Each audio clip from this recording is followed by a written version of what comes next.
Hello, আসসালামু আলাইকুম everyone. কেমন আছেন সবাই? আমার নতুন একটি ব্লগে আপনাদের স্বাগত জানাচ্ছি। আজকে আমি আপনাদের তৈরি করে দেখাবো অত্যন্ত সুস্বাদু মজাদার মুখরোচক একটি রেসিপি আখনি বিরিয়ানি। সিলেটের এই ঐতিহ্যবাহী রেসিপি আশা করি আপনাদের ভালো লাগবে। তো চলুন শুরু করা যাক আজকের রেসিপি। প্রথমে এই রেসিপিটি তৈরি করতে আমার যে সকল উপকরণ লাগবে সবগুলো আমি এখানে নিয়ে নিলাম।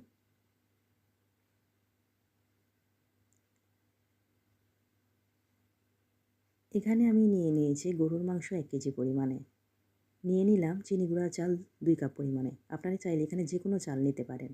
নিয়ে নিলাম গাজর, মটরশুঁটি হাফ কাপ পরিমাণে, আদা বাটা, রসুন বাটা, জিরা বাটা, পেঁয়াজ বাটা, টক দই নিয়েছি 2 টেবিল চামচ পরিমাণে, আলু বোখারা নিয়েছি 4-5টি, গোলাপ জল নিয়েছি এখানে। গুঁড়া মশলা নিয়েছি আমি মরিচের গুঁড়া, ধনিয়ার গুঁড়া, আখনির মশলার গুঁড়া 1 টেবিল চামচ পরিমাণে, লবণ নিয়েছি 1 টেবিল চামচ পরিমাণে, লবঙ্গ নিয়েছি 4-5টি, এলাচ নিয়েছি 4-5টি, দারচিনি 2টি, তেজপাতা নিয়েছি 2-3টি, কাঁচামরিচ নিয়েছি 4-5টি। এখন আমি মাংসের সাথে মশলাগুলো ম্যারিনেট করে নেব। তো চলুন শুরু করা যাক আজকের রেসিপি। এখানে 1 কেজি মাংসের সাথে আমি দিয়ে দিলাম রসুন বাটা 2 টেবিল চামচ পরিমাণে, আদা বাটা 2 টেবিল চামচ পরিমাণে, সাথে দিয়ে দিচ্ছি পেঁয়াজ বাটা 2 টেবিল চামচ পরিমাণে, দিয়ে দিচ্ছি জিরা বাটা 2 টেবিল চামচ পরিমাণে, লবণ দিলাম 1 টেবিল চামচ পরিমাণে, মরিচের গুঁড়া দিয়েছি 1 টেবিল চামচ পরিমাণে,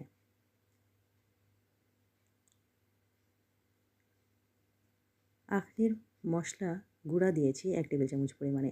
আখনির মশলা আমি কী দিয়ে তৈরি করেছি তা থাকবে ডেসক্রিপশন বক্সে। টক দই দিয়ে দিলাম 2 টেবিল চামচ পরিমাণে, সয়াবিন তেল দিয়েছি 1 টেবিল চামচ পরিমাণে। এখন সবগুলো মশলাকে আমি মাংসের সাথে ভালোভাবে মিশিয়ে নিচ্ছি। মাখানো হয়ে গেলে এই পর্যায়ে আমি ঢাকনা দিয়ে রাখবো 15 মিনিটের জন্য।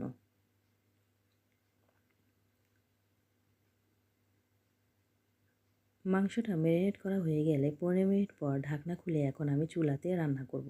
এজন্য একটি পাত্রে দিয়ে দিলাম 2 টেবিল চামচ পরিমাণে সয়াবিন তেল, সাথে দিয়ে দিলাম পেঁয়াজ কুচি 2 টেবিল চামচ পরিমাণে, গোলমরিচ দিয়ে দিলাম 6-7টি, এলাচ দিয়ে দিলাম 4-5টি, দারচিনি দিলাম 2-3 টুকরো, সাথে দিয়ে দিচ্ছি তেজপাতা 2টি। সবগুলো উপকরণ ভালোভাবে একটু ভেজে নিচ্ছি। বাদামি হয়ে আসলে এই পর্যায়ে আগে থেকে ম্যারিনেট করা মাংসগুলো দিয়ে দিলাম। নেড়েচেড়ে ঢাকনা দিয়ে রান্না করব 5 মিনিটের জন্য। মাংস থেকে